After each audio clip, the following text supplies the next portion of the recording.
Let's not get stuck in our worries. We'll make our own way. Won't you come outside where the sunflowers bloom? Breathe in the air, look up to the moon. I'll meet you outside, away from the crowd. Just you and me together, we'll all sing better outside. Just us in the sky. I will go wherever, I'll be yours forever.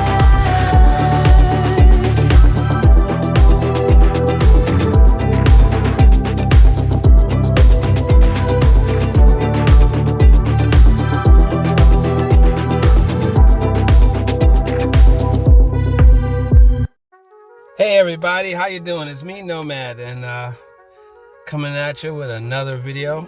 What is going on now? Let's see.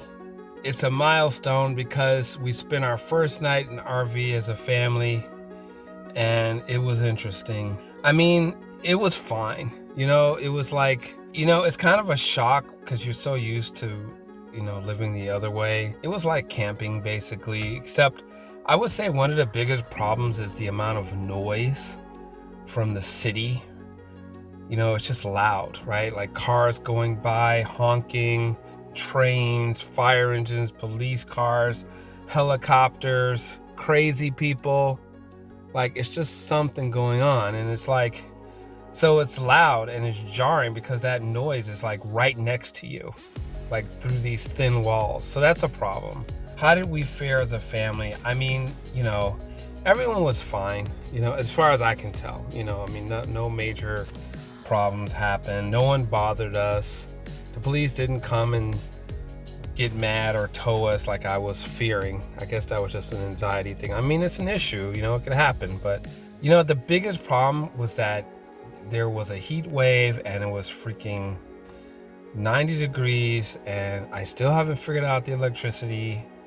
Yeah, that's gonna be in the next video. I'm still, you know, I know the answer as I'm telling you now, but at the time I just was learning as I went along and I just didn't understand the whole AC DC thing with the RV and all this stuff. Like, why won't these plugs work?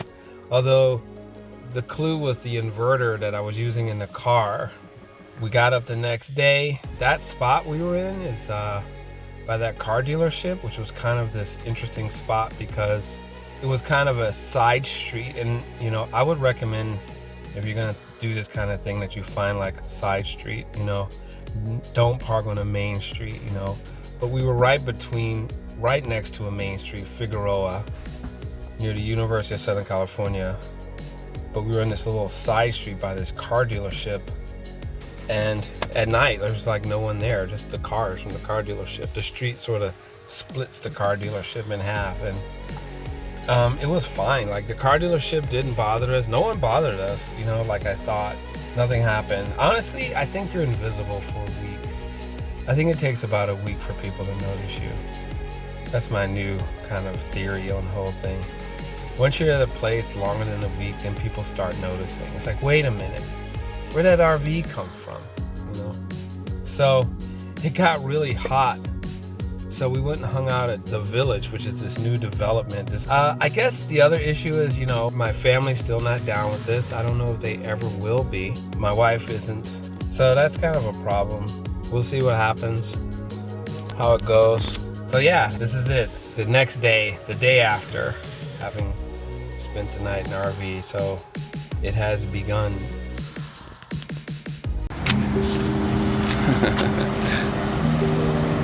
Wow. I just got up this morning and I'm watching them get these sports cars out. That is amazing that they can do that. That just looks like it's gonna fall. Wow. A little car elevator. Look at that.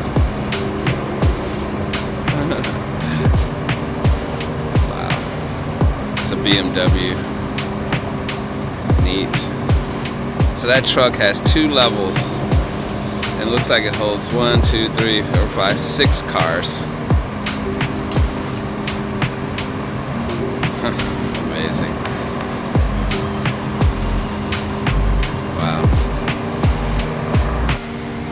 Anyway, good morning. So tonight was last night was our first night in the RV, and I gotta get my hat because it's too hot. All right, that's better. So last night was our first night in the RV, and it went pretty good. I mean, it was pretty cozy in there actually. It's still pretty dirty, and we still have a lot of cleaning to do. There's still a lot of things that don't work, but I was able to jury rig a connection to our car so we could run some fans. Although I was worried about the batteries running down, but the batteries seem fine. So it's kind of weird waking up this way. It actually got, I wouldn't say cold, but it got into the 70s last night, so it was tolerable. But now the temperature is rising. It's supposed to get up to like 95, which is supposed to feel like 102 around noon, and then it's going to go down till about 8 p.m. and then it's going to get into the 70s again. So basically we have 12 hours, it's about 8 o'clock now, 12 hours of heat. So we're near the University of Southern California, so we might just go hang out at their media center, which is you know, the school for like television and broadcasting, and they have this really nice new modern media center where you can hook up your computers and all that stuff. There's also a Starbucks up here that I'm about to go to right now. But we're basically on this street that's near this car dealership, and it's a really good spot. Although it's all full of cars now, but last night it wasn't.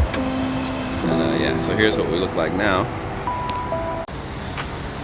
There's the jalopy. There's my little power cord running and into the thing. That looks really cheesy, but that's what we have to do. And yes, close the door. Anyway, everyone is still sleeping, but it's gonna get hotter and hotter. You can see how hot it is back here. That guy is happy with his new BMW. Okay. Wow. So how hot is it? Is it unbearably hot back here? What you need to do, yeah, sure. But what you need to do is you need to let this air in. Or Here. put a Here, you need to do this. Don't worry about it. No one can really see you outside. I'll tell you if they can, but I don't think they can. Like that. That air has to come in. Let's see if I can turn this. I don't think so. Well, I can with my pliers. 2 hours later. So hey, we're here hanging out at the USC Village, which is this new courtyard development they built for like $1 billion freaking dollars. Let me show you what it looks like. It's really cool. They got a Trader Joe's. There's a Target over there. There's two Starbucks. There's a Starbucks in Target, and there's a Starbucks over there.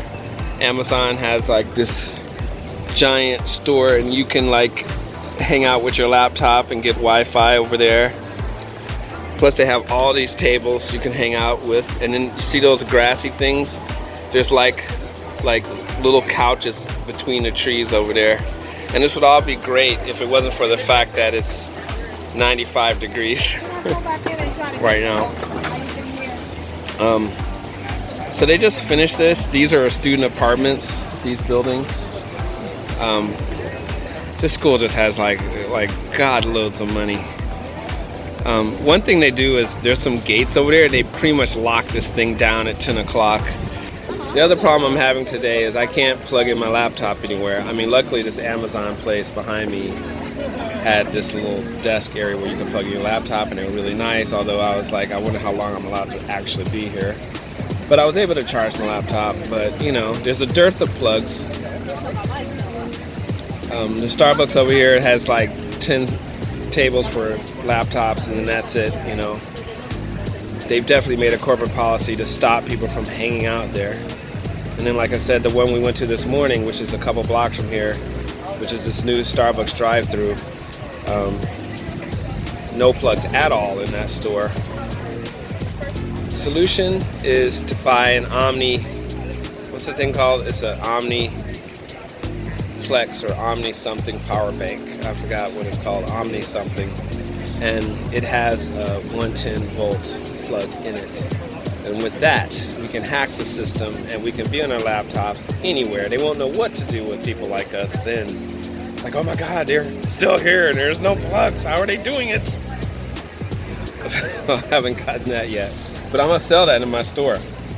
All right, well, that's it for now. So A few moments later. Anyway, I was gonna say we're gonna pray it was for, better. It was better than I thought last night. We're gonna pray for 10K and 10 days again. I want to focus on that because we can use it to get something going.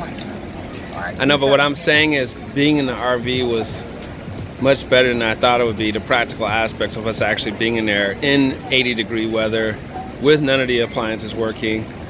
It was a lot. I just didn't know if it was going to be enough space or not. And it's actually enough space. I feel like it's equivalent to the room we were in. What do you think? Well, imagine this. Imagine that space, but it's clean. We got new pillows and everything. We got that nasty floor up. All the appliances are working. The stove works, the microwave works, the air conditioning works. You know what I mean? Like, I think that could work. The bathroom works, it's clean, there's water, you can use the bathroom. I think it could work.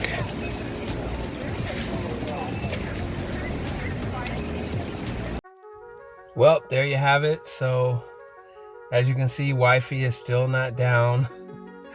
We hung out at the USC Village, and it would have been fine if it wasn't so freaking hot. You know, it was like freaking 95 degrees. We have to find some air conditioning. This is a problem. The air conditioners do not work right now. They're not operable, or really the issue is I don't have enough power, and I don't know how to figure out the power, or I haven't figured it out, whatever. So that's a problem. We're in the middle of the summer and it's mega hot.